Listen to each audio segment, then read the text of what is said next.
আজকে কোথায় রান্না করছো? এই যে কাঠের জালে রান্না করছি বাইরে। তো দেখো বন্ধুরা, ভাত বসিয়েছি আর ভাত ফুটে গেছে। তো দেখো ভাতটা প্রায় মানে হয়েও গেছে। ভাত বসিয়ে আর আমি কাটাকুটি করছিলাম, তো ভাতটা হয়ে এসছে। আর আজকে আমাদের রান্না হবে কি, চলো। বাইরে তো সব জোগাড়জারি করে নিয়ে বসতে হয়, তাই না বলো বন্ধুরা? তো যাই হোক, আজকে আমাদের রান্না হবে, এই দেখো ডাল ভালো করে ধুয়ে রেখেছি, আলাদা করে সেদ্ধ করে তারপর ফোড়নে দেবো। আর হবে বেগুন ভাজা, বেগুনটাকে কেটে একটু ভিজিয়ে রেখে দিয়েছি। আর এখানটা আছে ফুলকপি, আলুর তরকারি হবে। আলুটা নিচে তো ওই জন্য দেখা যাচ্ছে না। যাই হোক, আর এখানে ধনেপাতা কেটে নিয়েছি, ডাল দিয়ে ধনেপাতা করব। আর ভাতটা তো হয়ে গেছে, এখন ভাতটাকে ফ্যান ঝাড়তে দেবো। ডালটাকে রেডি করে নিই, হয়ে গেছে। আর ভাতটাকে আমি এখন নামিয়ে নেবো। আর হাঁড়িটা দেখো কি অবস্থা, কালো হয়ে গেছে। তো আমি ভাতটা করে ভালো করে আবার গামলার মধ্যে ঢেলে নিয়ে আর ভালো করে মেজে নেব, কেন কালো জিনিস তো আমি মানে আমার গা কেমন যেন হয় কালো জিনিস থাকলে। তো দেখো, আর ছোট্টোর মধ্যে উনুনটা তো খুব কম কাটেই রান্না হয়ে যাচ্ছে উনুনটার মধ্যে দিয়ে, আর উনুনটা বেশ ভালোই জ্বলছে। আর এখন আমি ডালটাকে সেদ্ধ বসাবো। ধরেছে দেখো, আর কাঠগুলো তো খুব সুন্দর শুকনো হয়ে গেছে, অনেকদিন ধরে রয়েছে না, শুকিয়ে গেছে কাঠগুলো। আর ডালটাকে একটু ঢাকা দিয়ে দেবো। আর এদিকে আমি এখন ফ্যানটাকে ঝেড়ে নেব। তো দেখো, হাতে আবার গরম লাগে। কাঠের জালে একরকম রান্নার স্বাদ লাগে, খেতে ভীষণ ভালো লাগে। কেননা ভালোভাবে পুরো আগুনটা পায়, তো কাঠের জালে রান্না খেতেই ভীষণ ভালো লাগে। তো দেখো, আমি এখন কাঠের জালে ডালটা বসিয়েছি, ভাতটাও হয়ে গেছে। এদিকে মানে রান্না করছি আর ঘরের কাজ বাজগুলো সারছি টুকটুক করে। তো দেখো কত সুন্দর উনুনটা জ্বলছে। আর রোদও পড়ছে, খুব বিশাল রোদ পড়ছে, মানে টানা রোদটা পড়ছে, তো গরম লাগছে। আর বেশিক্ষণ এই শীতের রোদে তো আর বেশিক্ষণ থাকা যায় না, আবার রোদ থেকে সরে গেলে আবার ঠান্ডা লাগে, আবার রোদে বসলে রোদটা ভীষণ চড়া। ভাত হয়ে গেছে, আর এখন আমি কপির ডালনা বানাবো কিভাবে, তো চলো। প্রথমে কড়াতে আমি বেশি করে তেল দিলাম, আর উনুনটা বেশ ভালোই জ্বলছে, দেখতে পাচ্ছ জোরে। কড়াতে তেল দিয়েছি, আর এখন কপিগুলো দিয়ে ভালো করে ভেজে নেব।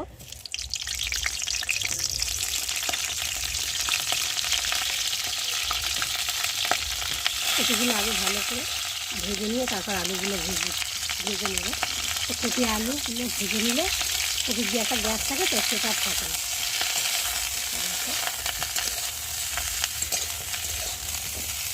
ভাজা হয়ে গেছে, আর এখন আমি কপিগুলোকে তুলে নেব।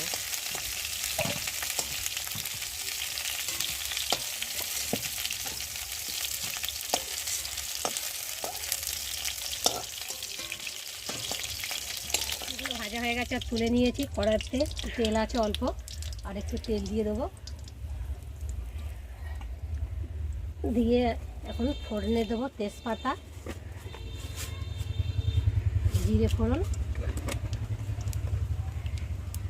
ভালো করে নেড়ে নেব।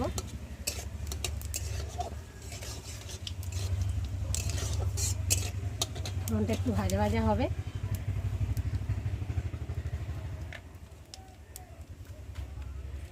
আর এবার কেটে রাখা আলুগুলোকে দিয়ে ভালো করে ভেজে নেব।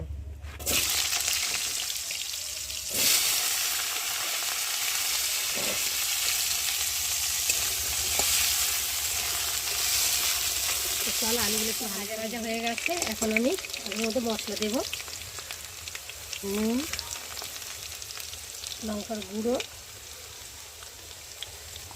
হলুদ গুঁড়ো, আর এখানটা আছে আদা বাটা, জিরে বাটা, আর একটা টমেটো দিয়ে ভালো করে কষিয়ে নেব।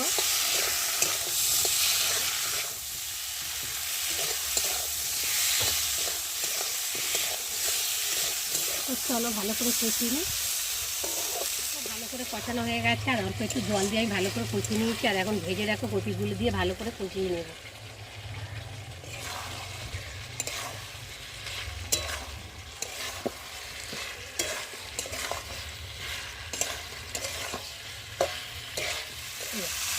দেখো, আলু ফুলকপি ভালোভাবে কষানো হয়ে গেছে, আর আমি আলু ফুলকপির আজকে ডালনা বানালাম। তো ভালোভাবে কষা হয়ে গেছে, আর দেখো তেলও ছেড়ে দিয়েছে, বেশ সুন্দর সেন্টও বেরোচ্ছে। চলো, আমি এখন জল দিয়ে ভালো করে ফুটিয়ে নেব।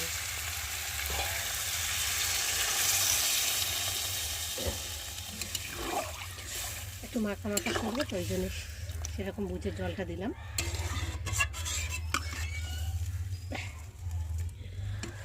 আবার ঢাকাটাকে খুলি, তো চলে এলাম। দেখো কি সুন্দর ফুটছে।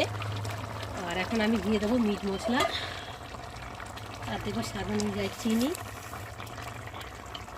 একটু ভালো করে নেড়ে দেবো।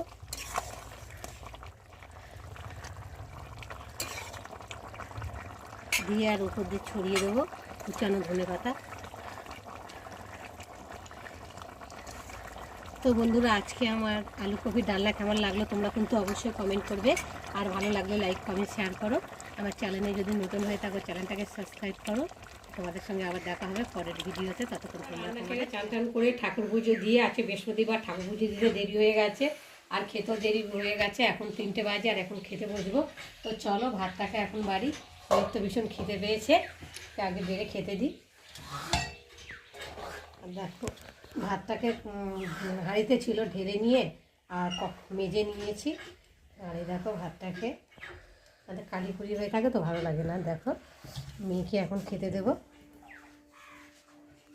বেগুন ভাজা, আর আছে ডাল, ধনেপাতা দিয়ে ডাল। তো বন্ধুরা, আমার ধনেপাতা দিয়ে ডাল খেতে ভীষণ ভালো লাগে। তোমাদের কাদের ভালো লাগে তোমরা কিন্তু অবশ্যই কমেন্ট করবে। তো চলো এখন মেয়েকে খেতে দিই।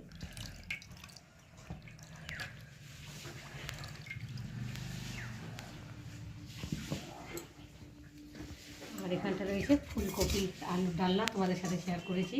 তো দেখো কত সুন্দর হয়েছে, আর দেখতেও খুব সুন্দর লাগছে, খেতেও নিশ্চয়ই খুব সুন্দর হয়েছে।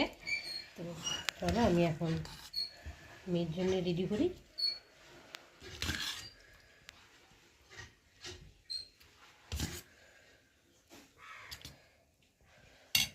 তো বন্ধুরা, মেয়েকে খেতে দিই। চলো আবার তোমাদের সঙ্গে দেখা হবে, ততক্ষণ তোমরা দেখতে থাকো।